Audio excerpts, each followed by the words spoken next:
ദുഃഖവെള്ളി നേരത്തെ എഴുന്നേൽക്കും. എന്നിട്ട് ഒരു നേർച്ചയുണ്ട്, നിരങ്ങ് നേർച്ച. അതിനു വേണ്ടിയിട്ട് ആദ്യം പൂങ്കാവള്ളിലേക്ക് പോകും. ഇത്തവണ പോകുന്ന വഴി തുമ്പോളിപ്പള്ളിയിൽ എല്ലാ വർഷവും തണ്ണിമത്തനും മോരും വെള്ളമൊക്കെ സൗജന്യമായിട്ട് കൊടുക്കുന്നുണ്ട്. അതൊക്കെ കുടിച്ച് നേരെ പൂങ്കാവള്ളിലേക്ക്. ഈ നേർച്ചയ്ക്ക് പിന്നിൽ ഒരു കഥയുണ്ട്. ഞാൻ കുഞ്ഞായിരിക്കുന്ന സമയത്ത് ഞങ്ങൾക്കൊരു പലചരക്ക് കടയുണ്ടായിരുന്നു. അപ്പോൾ ഞങ്ങളുടെ മേരി ആൻറ്റിയും അച്ചാച്ചനൊക്കെയാണ് അത് നോക്കിയിരുന്നത്. അപ്പോൾ ഞാൻ കുഞ്ഞായിരിക്കുന്ന സമയത്ത് ഒരു എണ്ണ ഭരണി എൻ്റെ മേലെ വീണു. അന്ന് മേരി ആൻറ്റി ഒരു നേർച്ച നേർന്നതാണ്. പൂങ്കാവളിയിൽ എല്ലാ വർഷവും വന്ന് നിരങ്ങാമെന്നുള്ളൊരു നേർച്ച. ഞാൻ കുഞ്ഞായിരിക്കുന്ന സമയത്തൊക്കെ മേരി ആൻറ്റിയാണ് എനിക്ക് വേണ്ടി നിരങ്ങിക്കൊണ്ടിരുന്നത്. പിന്നീട് ഞാൻ കുറച്ച് മുതിർന്ന ശേഷം ഈ നേർച്ച നിറവേറ്റുന്ന ജോലി ഏറ്റെടുത്തു. ഇപ്പം എല്ലാ വർഷവും മുടങ്ങാതെ ദുഃഖ വെള്ളിയാഴ്ച രാവിലെ വരും. ഇത് നേരത്തെ വന്നാലേ സുഖമായിട്ട് നിരങ്ങാൻ പറ്റൂ. ഇല്ലെങ്കിൽ നല്ല വെയിലായിരിക്കും. വെയിലാണെങ്കിലും ഇത്തിരി കഷ്ടപ്പെട്ട് ഈ നേർച്ച അങ്ങ് നിറവേറ്റും. അതിനി ജീവിതകാലം മുഴുവനും അങ്ങനെ ചെയ്യും.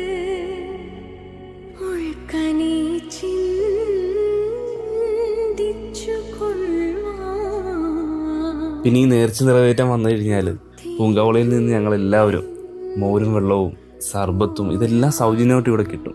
അത് മാത്രമല്ല കേട്ടോ, നല്ല അടിപൊളി നേർച്ചക്കഞ്ഞിയുണ്ട്.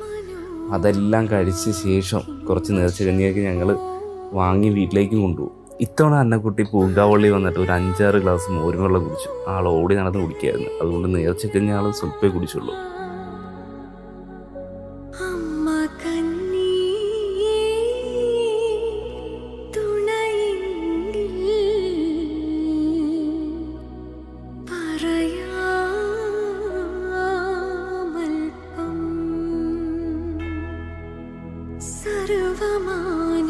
ഇവിടെ 3 മണിക്ക് നഗരി കാണിക്കലുണ്ട്. ചില വർഷങ്ങളിലൊക്കെ ഞങ്ങൾ വന്ന് കാണാറുണ്ട്.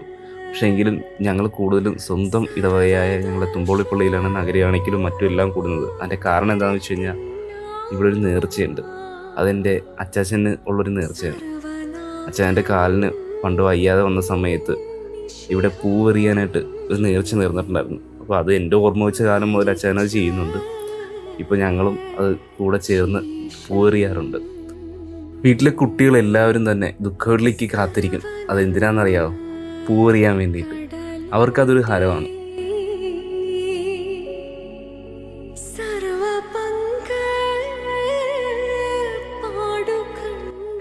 അച്ഛൻ വലിയൊരു കൊട്ടയിൽ പൂവൊക്കെ ആയിട്ട് പൂവെറിയാൻ നിൽക്കും.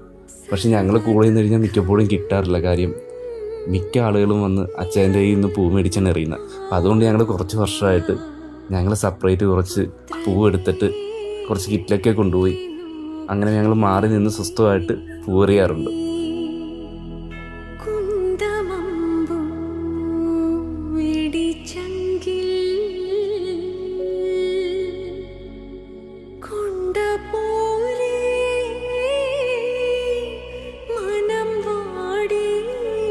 ഈ നഗരി കാണിക്കൽ ഒരു വികാരമാണ്.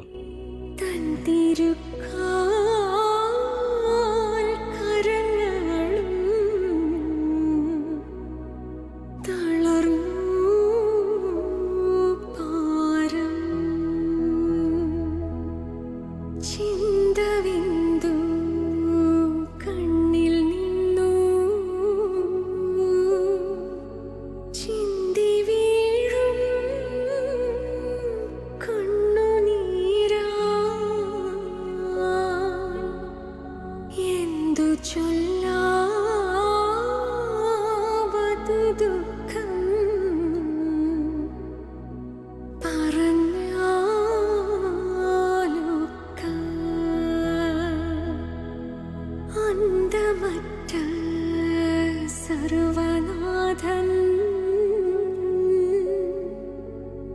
തൻ തിരുകൽപ്പനയോർത്തു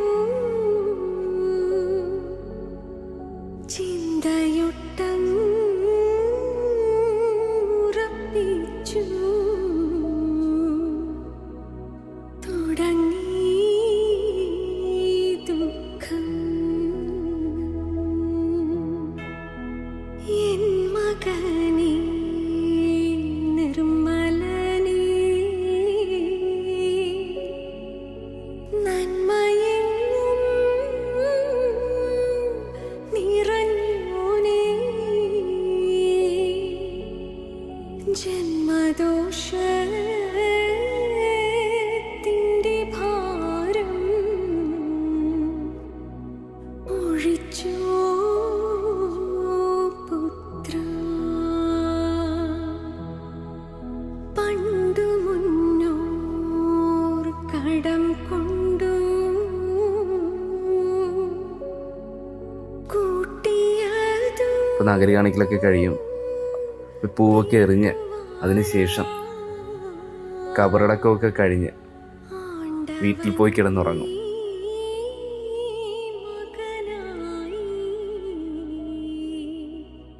പിറന്നോ പുത്ര. ഇനി ഈസ്റ്ററിലേക്കുള്ള മണിക്കൂറുകളാണ്. അതിൻ്റെ വിശേഷങ്ങളൊക്കെ ആയിട്ട് അടുത്ത വീഡിയോയിൽ കാണാം. ബൈ.